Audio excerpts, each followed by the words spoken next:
সত্যিই পালাতে হবে। এতদিন এতদিন এ ধরনের কথাবার্তা, এ ধরনের ফোরকাস্টিং কেউ কেউ কেউ চায়ের টেবিলে, ঘরোয়া আলোচনায় কিংবা খুব বেশি হলে টক শোতে খুব বেশি ক্ষুব্ধ হয়ে কেউ কেউ উচ্চারণ করছিলেন।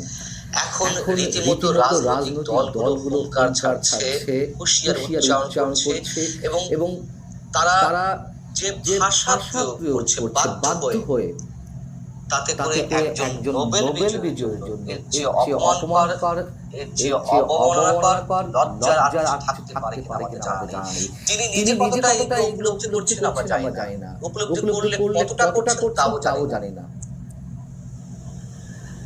12 দলীয় জোট আনুষ্ঠানিকভাবে বিবৃতি দিয়ে তাকে মিথ্যাবাদী বলে উচ্চারণ করেছে। তারা বলছে যে ডক্টর মোহাম্মদ ইউনূস জাপানের নিক্কেই ফোরামে অংশ নিতে গিয়ে একটি অধিবেশনে যে উচ্চারণ করলেন যে একটিমাত্র দল ডিসেম্বরের মধ্যে